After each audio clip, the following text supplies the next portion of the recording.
Hello guys, welcome to another video in my channel. अभी हम जिस मैच के बारे में बात करने वाले हैं वह रात को होने जाने वाला फोर्थ ट्रॉफी का मैच, जो कि होने जा रहा है कैंटरबरी और नॉर्थर्न डिस्ट्रिक्ट्स के बीच में।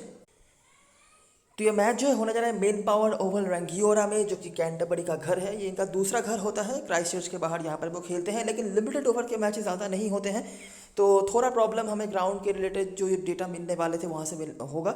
लेकिन जो भी होगा मैं आपको खाली हाथ तो जाने दूंगा नहीं, तो उसके बारे में बातें करेंगे। लेकिन सबसे बड़ा इशू जो होने वाला है इस मैच पे, वो होने वाला है वेदर का। मुझे लगता तो नहीं है कि यहाँ पर मैच हो सकता है, ठीक है। अभी जब मैं वीडियो बना रहा हूँ 80% 90% रेन चांसेस दिख रहे हैं।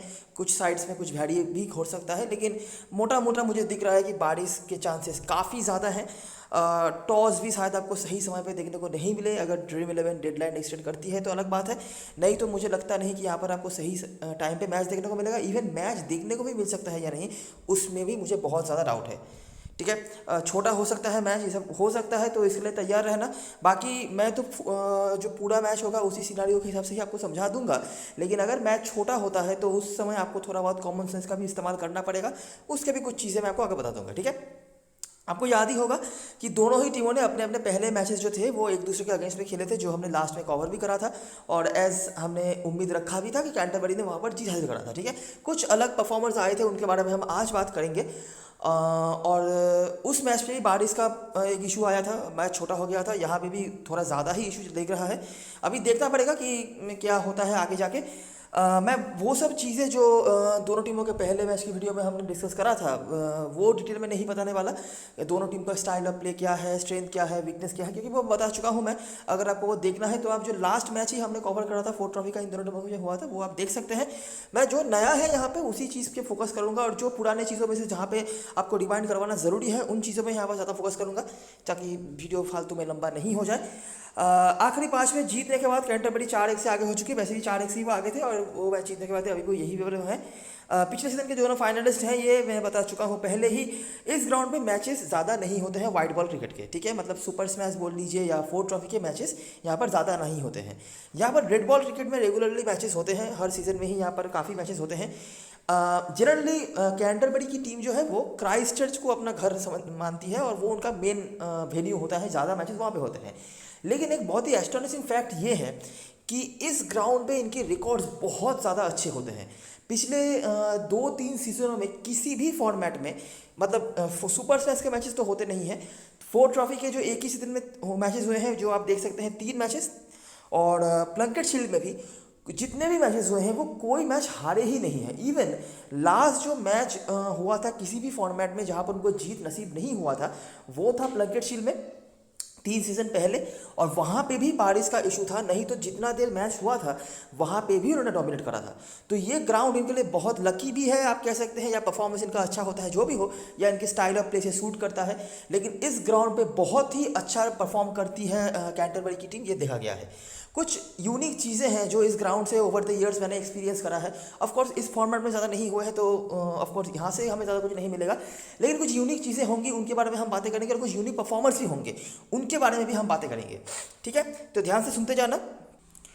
ये कुछ परफॉर्मर्स हैं, अगर आप चाहे तो देख सकते हैं। हम आ जाते हैं और फिर से थोड़ा बहुत मैं आपको रिमाइंड करवा दूं कि क्या हमने डिस्कस करा था जब ये दोनों टीमें आमने सामने होती हैं। तो जनरली ये फिक्सचर बहुत ही हाई स्कोरिंग रहता है, ठीक है।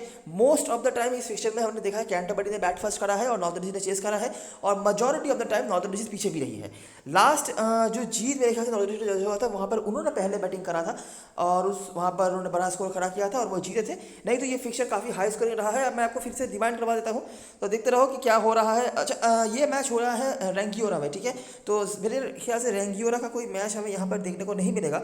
तो क्राइस्ट चर्च के मैचेस, मतलब नॉर्दर्न डिस्ट्रिक्ट घर के बाहर जो मैचेस हुए हैं उनको ही हम कंसिडर करने की कोशिश करते हैं, क्योंकि रैंगियोरा के कोई मैचेस तो है नहीं। अच्छा, तो ये पहला मैच था जो हैमिल्टन में हुआ था, कैंटरबरी ने बैट फर्स्ट किया, नॉर्दर्न डिस्ट्रिक्ट नहीं कर पाए। परफॉर्मेंस आप देख सकते हैं वीडियो को बैक करके पॉज करके भी, और यहाँ पर भी देख सकते हैं। मैं फिर से डिटेल नहीं करवा रहा। कुछ परफॉर्मर्स हमने नोटिस करे थे, जैसे जैक बॉयल बैटिंग फर्स्ट में, कैटन क्लार्क बैटिंग सेकंड में। जैक बॉयल को बैटिंग फर्स्ट नहीं मिली थी और कैटन क्लार्क को बैटिंग सेकंड नहीं मिला था लास्ट मैच में, और दोनों ही फेल हुए थे। बाकी कुछ परफॉर्मर्स में से ये कुछ रहे हैं, आप चाहे तो देख सकते हैं। अच्छा, क्राइस्ट चर्च के मैचेस को अगर हम थोड़ा बहुत देख लें तो हमें जो जो चीज़ यहाँ पर देखने को मिली थी, कैंटरबरी ने यहाँ पर पहले बैटिंग करा, 283 उन्होंने बनाया। मैककॉन्ची को स्कोर है जो हमेशा ही क्राइस्ट चर्च में अच्छा करते हैं। इसके अलावा कुगेलैंड के विकेट्स थे, नॉर्दर्न डिशेस चेस तो नहीं कर पाई, 1 रन से वो पीछे रह गए, लेकिन कैटरने क्लार्क वापस से स्टार्ट ले रहे हैं चेसिंग में। हेनरी कूपर, नट्टल और ये कुछ बॉलर्स है जिन्होंने विकेट निकाला हुआ था। अगला मैच जो क्राइस्टचर्च में हुआ, वापस से कैंटरबरी ने बैटिंग फर्स्ट करा। यहाँ पर केन मैकलॉड जो आखिरी 4 मैचेस जिन्होंने खेले हैं अगेंस्ट नॉर्दर्न डिशेस, हर इनिंग्स में उन्होंने रन बनाए हैं, और ना सिर्फ रन बनाए हैं, बड़े बड़े स्कोर्स उन्होंने बनाए हैं।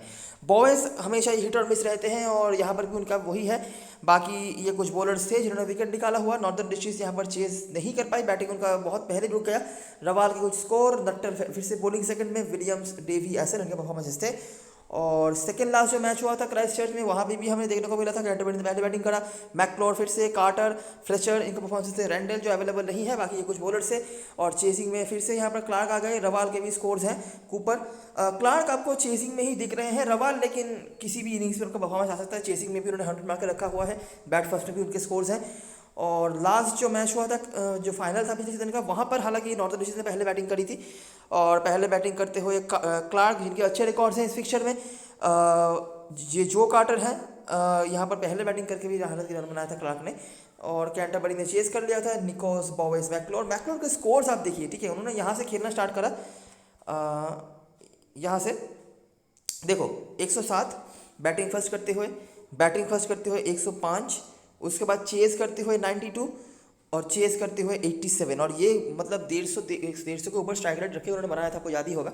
बाकी मैककॉन्ची और लियो कार्टर ने यहाँ पर परफॉर्म करा था। बाकी रवाल के परफॉर्मेंसेस थे, कार्टर, कूपर, इनके भी परफॉर्मेंसेस रहे हैं। ये आप देख सकते हैं, मैं फिर से रिपीट नहीं करवाना चाहता क्योंकि ये सब हम पहले बता चुके हैं, फिर से सेम चीज़ बताने का कोई फ़ायदा नहीं है। जो लास्ट मैच हुआ था वो था ये, जहाँ पे छोटा मैच हो गया था, 32 ओवर का मैच था। ठीक ठाक सा स्कोर था, बहुत कम भी नहीं आप कह सकते, काफ़ी ठीक ठाक ही स्कोर बनाया था नॉर्दर्न डिस्ट्रिक्ट ने। रवाल, कार्टर, कूपर हमारे लिए यहाँ पर पंट भी थे, उन्होंने परफॉर्म करा था। और बॉलिंग पे नट्टल, हेनरी के दो करके विकेट से कैंटरबरी ने मतलब उनको थोड़ा संभलना पड़ा था। पहले जो उनको विकेट्स उनके कुछ गिरे थे, मैकलॉड एक तरफ से चल रहे, तबाही मचा रहे थे, लेकिन उसके बाद जो पारी खेली थी स्पेशली लियो कार्टर ने, भाई साहब कोई बॉल उनको मतलब ग्राउंड में रखने का मन ही नहीं था। कॉलिन डे ग्रैंडम को जैसे बॉलिंग भुलाने का पूरा मन करके आए थे, यही सेम चीज़ लियो कार्टर का। एक चीज़ जो मेरा एक्सपीरियंस रहा है, मतलब ओवरऑल चलिए ठीक ठाक प्लेयर हैं, ज़्यादा मौके इनको नहीं मिलते हैं, जब भी मौके मिलते हैं कुछ ना कुछ परफॉर्म करते हैं, लेकिन नॉर्दर्न डिस्ट्रिक्ट के अगेंस्ट में ना इनका कुछ अलग ही चलता है। और अगर मैं स्पेसिफिकली बताऊं तो हिस्टोरिकली नॉर्दर्न डिस्ट्रिक्ट के अगेंस्ट में इन्होंने हमेशा ही एक ना एक बॉलर को टारगेट करा है, और जिसको उन्होंने टारगेट करा है उसका वो पूरा दिन खराब करके रखा हुआ है। मुझे याद है अभी भी 2 साल पहले सुपर स्मैश में जनरली लियो कार्टर काफ़ी नीचे क्योंकि बैटिंग करने आते हैं तो उनको ढंग से बैटिंग मिलती नहीं, लेकिन उस मैच में उनको बैटिंग मिल गई थी और बहुत ही ईजिली बैटिंग मिल गई थी। और एंटन डेफचिच जो थे नॉर्दर्न डिस्ट्रिक्ट से कैप्टन भी और बॉलर भी बॉलिंग करा रहे थे, उनको 1 ओवर में 6 छक्के उन्होंने मारे थे। और उस मैच में लियो कार्टर ने बहुत ही ज़्यादा कुछ स्कोर बना दिया था। स्मॉल लीग की बात तो छोड़ ही दीजिए, इवन ग्रैंड लीग में भी जो ग्रैंड लीग जीते थे उस मैच में मुझे याद है वो कैप्टन नहीं बनाए थे। हालांकि लियो कार्टर काफ़ी ज़्यादा पॉइंट, हाईएस्ट मेरे ख्याल से पॉइंट स्कोरर थे। और लास्ट जो मैच डे हुआ था वहाँ पे भी मैंने सेम चीज़ उनको करते हुए देखा। कभी कभार वो रन बनाते हैं, ठीक है, लेकिन स्पेशली नॉर्दर्न डिस्ट्रिक्ट के अगेंस्ट में उन्होंने उस मैच में टारगेट करा था कॉलिन डे ग्रैंडम को, और क्या ही छक्के मारे थे। 12.5 का इकोनॉमी पहुंचा दिया था कॉलिन डे ग्रैंडम का, 5 ओवर में 63 रन उन्होंने दिए थे। तो ऐसा था। और ये एक चीज़ है कि नॉर्दर्न डिस्ट्रिक्ट के अगेंस्ट में हमेशा ही लियो कार्टर अच्छा करते हैं, जो देखा गया है। बाकी मैककॉन्ची, मैकलॉड का परफॉर्मेंस रहे हैं, इन्होंने अच्छा यहाँ पर करा था। तो ये था लास्ट मैच, यहाँ पर हम ज़्यादा फोकस नहीं करते हैं। हेड टू हेड मैचेस में जो परफॉर्मर्स हमने नोटिस करे थे उस मैच में, यहाँ पर जो कार्टर और जैक बॉयल थे, लेकिन जैक बॉयल को बैटिंग फर्स्ट देनी होगी, तभी जाके उनके जो 2 बड़े सेंचुरीज आए हैं वो बैटिंग फर्स्ट में आए हैं। जो कार्टर हमेशा की तरह कंसिस्टेंट रहे हैं, स्कोर्स वो बना के गए हैं, 6 में से 4 बार 50+ स्कोर उनका है। और अगर हम क्राइस्टचर्च के मैचेस की भी बातें करें, मतलब जो उनके घर के बाहर भी हुआ है, वहाँ पे भी हमें कार्टर यहाँ पर 40 नहीं माफ करना, ये दूसरे कार्टर हैं, और ज़्यादा मैचेस में शायद यहाँ पर खेले नहीं होंगे, लेकिन ओवरऑल उनके रिकॉर्ड्स अच्छे हैं। आप देख सकते हैं 6 में से 4 बार के 50+ स्कोर रहे हैं। और बॉलिंग पे कुगेलैंड, जिनका इंक्लूजन अभी होने वाला है, इनके बारे में कुछ चीज़ें हमें बतानी होंगी, आगे बात करेंगे। रैंडल मिशेल अवेलेबल नहीं है, और यहाँ से मैट हेनरी, जिन्होंने लास्ट मैच में भी 2 विकेट निकाला हुआ था। अभी हम आ जाते हैं ग्राउंड के बारे में, क्योंकि यही चीज़ अभी ज़्यादा हमें फोकस करना पड़ेगा, क्योंकि ग्राउंड के बारे में ज़्यादा इन्फॉर्मेशन है नहीं, ठीक है। और लास्ट मैच डे से यही एक चीज़ है जो बदलने वाला है, मतलब ये वन ऑफ द मेजर चीज़ है जो बदलने वाला है। बाकी भी बहुत सारी चीज़ें बदलेंगी, लेकिन ये मेजर चीज़ है, ठीक है। ग्राउंड है रेंगियोरा का। यहाँ पे जैसे मैंने बताया कि वाइट बॉल के मैचेस ज़्यादा नहीं होते हैं, लेकिन पिछले सीजन में लास्ट 4-5 सीजनों में मेरे ख्याल से पहली बार जो फोर्ट ट्रॉफी के मैचेस यहाँ पर अरेंज हुए थे। तो पहले हम वो देख लेते हैं कि यहाँ पर क्या क्या हुआ था, ठीक है, उसके बाद मैं बाकी बातें करता हूँ। अच्छा, पहला मैच जो था कैंटरबरी बनाम वेलिंगटन का। कैंटरबरी ने बैट फर्स्ट करा, देखिए विकेट सारे नहीं गिरे, उसके बावजूद भी 236 का स्कोर। लियो कार्टर, टॉड एसेल इन्होंने परफॉर्म करा था पेसर्स के साथ, स्पिनर्स के भी कुछ कुछ विकेट्स थे। वेलिंगटन ने ठीक ठाक से ही उन्होंने चेस करने की यहाँ पर कोशिश करा था, 40 ओवर का मैच था हालांकि यहाँ पर, लेकिन वो at the end of the match chase नहीं कर पाए। विलियम्स, हेनरी, नट्टल, बाकी ये कुछ बॉलर्स थे ऐसे जिनमें से अवेलेबल नहीं है, और हे इनके एक विकेट्स थे। अगला मैच कैंटरबरी ने यहाँ पर बैटिंग फर्स्ट करा, और बॉवेस के कुछ स्टार्ट्स हैं, बाकी मैक्लोड, हेनरी निकोल्स और लेथम इनके परफॉर्मेंसेस थे। ये कुछ पेसर्स ही थे, ये एक पेसर और दो स्पिनर्स यहाँ पर फिर से आ रहे हैं। ऑकलैंड यहाँ पर उनका बैटिंग कोलैप्स हो गया। एसल, विलियम्स, डेवी, तो विलियम्स रिपीट हो रहे हैं, बाकी नट्टल और हेनरी का एक एक करके विकेट। और लास्ट जो मैच हुआ था यहाँ पर भी पहले बैटिंग करते हुए बहुत ज़्यादा टोटल नहीं बना, मतलब 29 ओवर का मैच 10 ओवर बने, मुझे लगा 50 ओवर का मैच है। निकोल्स, लेथम यहाँ पर भी कंटिन्यू हो रहे हैं, स्पिनर का एक विकेट। एसल वापस से, विलियम्स वापस से, नट्टल, हेनरी एक एक ओवर का विकेट ले रहे हैं, और मैककंची का भी एक विकेट। अभी इससे आप यहाँ पर ये तो समझ सकते हैं, ये 29 ओवर का मैच था तीसरा वाला, और ये दूसरा वाला, पहला वाला जो मैच था ये 40 ओवर का मैच था। मतलब यहाँ पे बारिश के आसार हमेशा ही बने रहते हैं, इसीलिए मैचेस छोटे हो रहे हैं। तो जो भी हो, रन्स यहाँ पे काफ़ी बनते हैं, ठीक है। जो 50 ओवर का मैच हुआ है वहाँ पर 300 के पार स्कोर पहुँच गया है, तो रन्स यहाँ पे काफ़ी बनते हैं। अभी कुछ प्लेयर्स को आपने नोटिस करा है, ठीक है, जिनमें से करंट स्क्वाड मेंबर्स में से विल विलियम्स हैं, जिन्होंने आपने देखा है, केन मैक्लॉड ऑफ कोर्स हैं, लेथम, निकोल्स यहाँ पर काफ़ी अच्छा रिकॉर्ड होल्ड करते थे, टॉड एसेल काफ़ी अच्छा रिकॉर्ड होल्ड करते थे, लेकिन वो नहीं है तो उनके बारे में बातें नहीं करते हैं।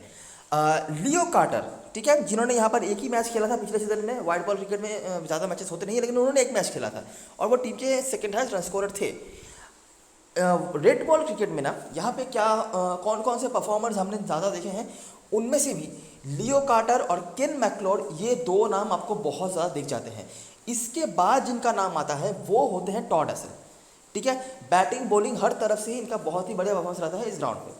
तो दो नाम आपको मैंने ऑलरेडी बता दिए जो 4 डे मैचेस में यहाँ पर अच्छा करते हैं। देखिए 1 डे मैचेस ज़्यादा नहीं है हमारे पास, तो 4 डे मैचेस बातें करनी पड़ेंगी। तो ये एक हो गए नाम की बातें। अच्छा, और क्या क्या चीज़ हमें देखने को मिलता है इस ग्राउंड पे। जनरली बहुत ज़्यादा रन्स 4 डे मैचेस में हमने बनते हुए नहीं देखा है, लेकिन एक आध दिन इसमें कभी कभार रन बन भी जाते हैं पहले 1-2 दिन में। लेकिन एक जो चीज़ यहाँ पर नोटिस करने वाली है कि स्पिनर्स यहाँ पे काफ़ी इफेक्टिव होते हैं, ठीक है। और ये चीज़ आप यहाँ से भी देख सकते हैं, एक दो करके विकेट स्पिनर्स निकाल रहे हैं।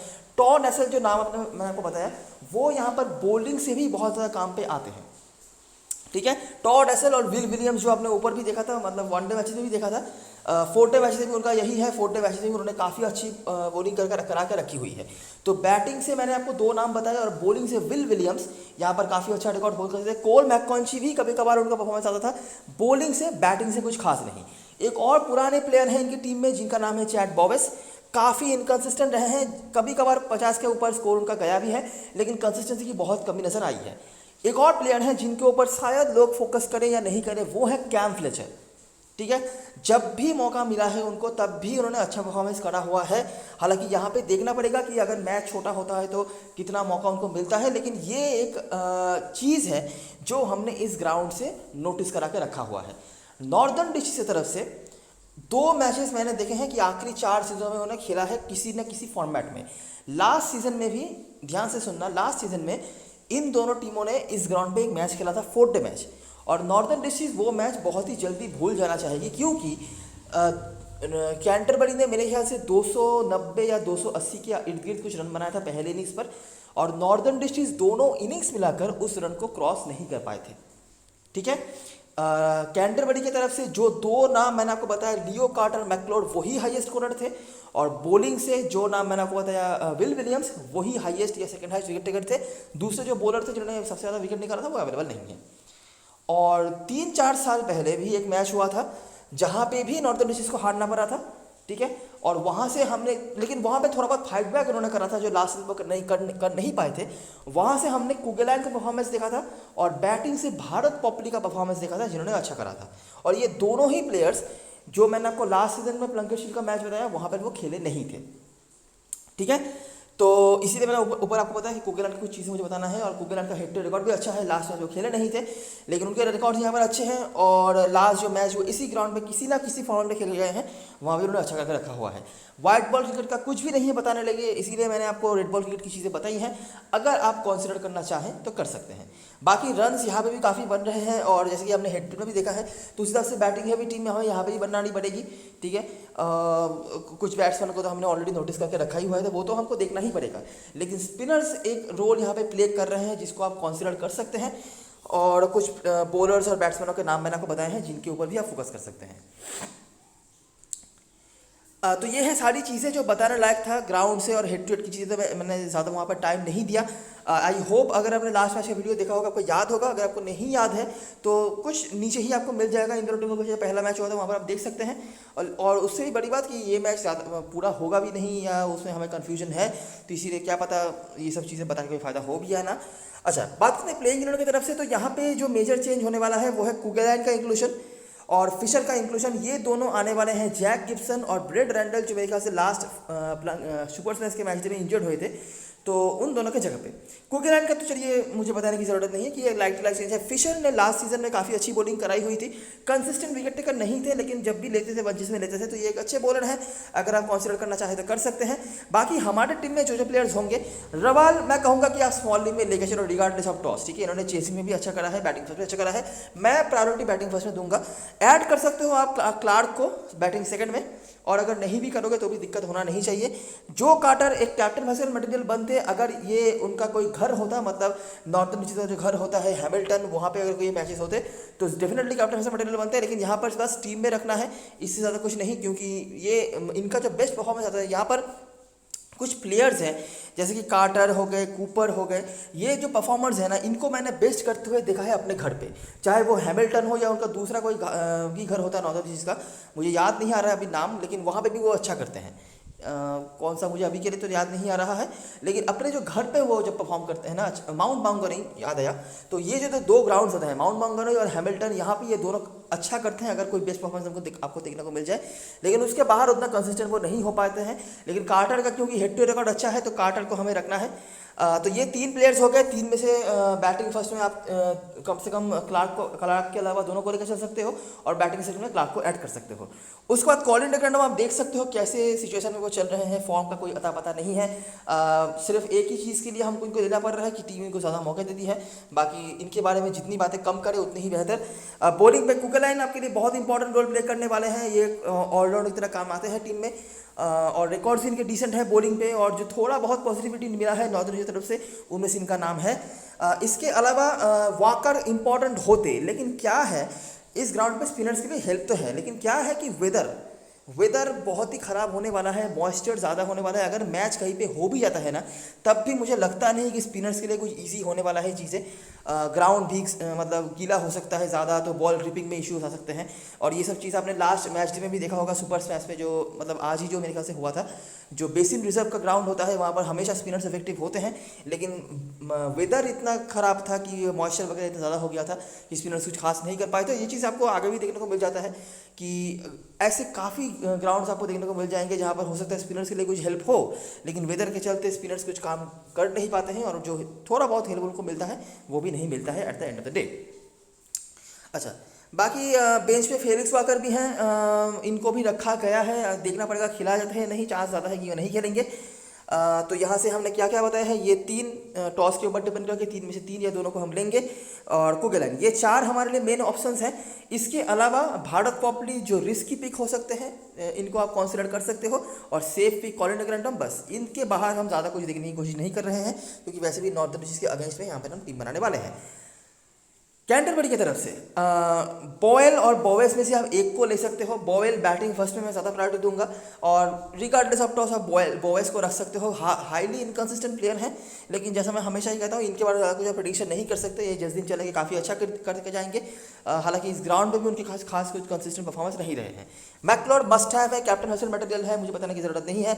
मैककॉन्ची भी आपको रखना पड़ेगा ऑलराउंडर सेशन में, और कोई बेटर ऑप्शन आपके पास अवेलेबल नहीं है। लियो कार्टर, स्पेशली अगर आप टॉप ऑर्डर छोड़ रहे हो तो लियो कार्टर का रोल बहुत इंपॉर्टेंट हो जाता है और मेरे ख्याल से बहुत ही डिसेंट वाइस कैप्टन ऑप्शन बन जाते अगर मैच पूरा होता तो।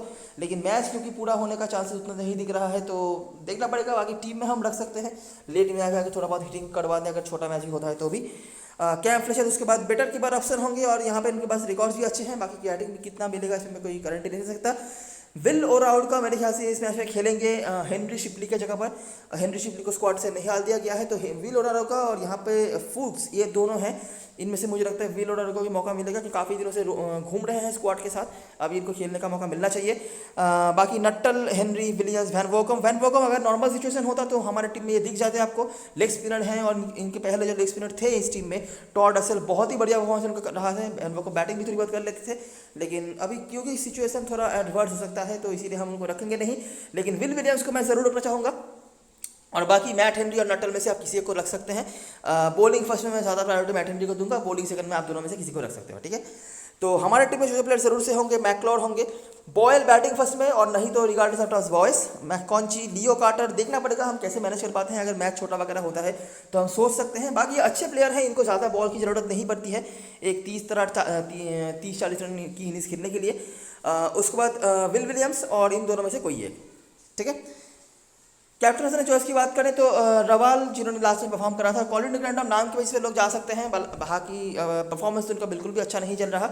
और कार्टर कूपर जिन्होंने परफॉर्म करा था, कैटन क्लार्क बैटिंग सेकंड में आप ज़्यादा प्रायोरिटी देंगे, बैटिंग फर्स्ट में भी रख सकते हो लेकिन रिस्क ज़्यादा हो जाएगा। कोगलैंड उसके बाद और पॉपली, इन दोनों में से आप किसी एक को कंसिडर कर सकते हो। कोगलैंड हालांकि टीम में आप जरूर रखेंगे, पॉपली अगर आप कोई अलग हटके करना चाहते हो तो रख सकते हो, नहीं तो नहीं भी रखोगे, दिक्कत वाली बात नहीं है।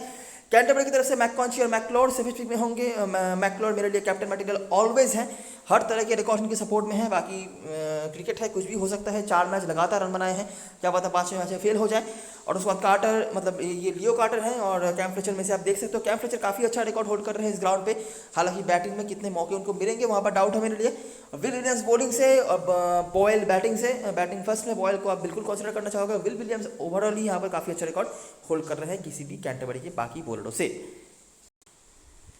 तो ये मेरे लिए बेसिक स्ट्रक्चर है, आप देख सकते हैं। यहाँ पर मैंने हेनरी को रखा है, आप हेनरी नट्टन में से किसी को ले सकते हो। विल विलियम्स लेकिन हमारी टीम में होंगे। कुगलैंड, मैककॉन्ची ऑलराउंडर में और कोई बेटर ऑप्शन हमारे पास नहीं है, उनकी बॉलिंग काम पे आ सकती है, इसीलिए बाकी लास्ट मैच में अच्छी परफॉर्मेंस उन्होंने करके रखी है, इसीलिए मैंने रखा है। रवाल कार्टर, मैकलोर, लियो कार्टर जो हमारे मेन पिक्स हैं। बॉवेस को भी रख ही लिया है, अगर आप रिस्क करना चाहते हो इनको ड्रॉप कर सकते हो। यहाँ पर बैटिंग सेक्शन में भी मैं एक प्लेयर को ले सकता हूँ, तो वो बॉवेल हो सकते हैं अगर कैंटरबरी पहले बैटिंग कर रही है तो, ठीक है। और कैटन क्लार्क अगर चेस कर रही है नॉर्दर्न डिशेस तो ये भी बात हुआ, मतलब आप दोनों में से एक को ले सकते हो। और पॉपली अगर आप यहाँ पे बॉवेस को ड्रॉप करते हो तो आपके पास पॉपली का ऑप्शन खुल सकता है, ठीक है, तो आप वो देख सकते हो। और कीपर सेक्शन में आप किसी को भी ले लो, कोई प्रायोरिटी नहीं है मेरा। कैम फ्लेचर बेटर ऑप्शन है एनी डे, लेकिन बैटिंग मिलेगी या नहीं ये भी देखना पड़ेगा, बस यही बात है। कैप्टन मैच के हम चॉइस की बात कर लेते हैं तो मैकलॉर मेरे लिए बेस्ट ऑप्शन है, और कोई ऑप्शन ही मेरे पास नहीं है बेस्ट वाला, ठीक है। ग्राउंड में भी चीज़ें बेटर हैं, लास्ट हेड टू हेड में रन है, 4 लगातार मैचेस में बड़े बड़े स्कोर्स हैं। लास्ट जो मैच इस ग्राउंड पे खेला था इस टीम के अगेंस्ट में, वहाँ पे रन है, तो क्या ही चाहिए। वाइस कैप्टनसी के लिए आप लियो कार्टर के साथ भी जा सकते हो बैटिंग फर्स्ट में, जो कार्टर के साथ भी जा सकते हो। हालांकि जो कार्टर को मैं प्रायोरिटी नहीं दूंगा क्योंकि ये उनका घर नहीं है, उनका बेस्ट परफॉर्मेंस उनके घर पे आता है, उसके बाहर नहीं। इसके अलावा कुगलैंड और विल विलियम्स बॉलरों में से अच्छे ऑप्शंस हैं। कुगलैंड आपके लिए थोड़ी बहुत बैटिंग भी कर सकते हैं, ठीक है। बिल्कुल स्ट्रेट फॉरवर्ड चीज़ें हैं, ज़्यादा कुछ यहाँ बताने के लिए नहीं है। ये सारी चीज़ें मैंने बताई है। नॉर्मल सिनारियो में अगर मैच छोटा होता है तो ये सब चीज़ें काम पे नहीं आएंगी ऑफ कोर्स, तो वहाँ पर आपको थोड़ा बहुत दिमाग लगाना पड़ेगा। मुझे लगता नहीं कि मैच अगर छोटा होता भी है तो ज़्यादा छोटा होगा, और सबसे बड़ी बात अगर होता है, सबसे बड़ी बात तो वही है क्योंकि मुझे होने के भी चांसेस बहुत कम नज़र आ रहे हैं, ठीक है। तो ये रही सारी चीज़ें और सारी एनालिसिस। वीडियो अगर पसंद आया हो तो लाइक ज़रूर करना, सब्सक्राइब करना चैनल को, टेलीग्राम चैनल पे ज़रूर ज्वाइन हो जाना क्योंकि लास्ट में सारी अपडेट्स वगैरह वहीं पे आने वाली हैं। तब तक के लिए best luck for this match and goodbye for now.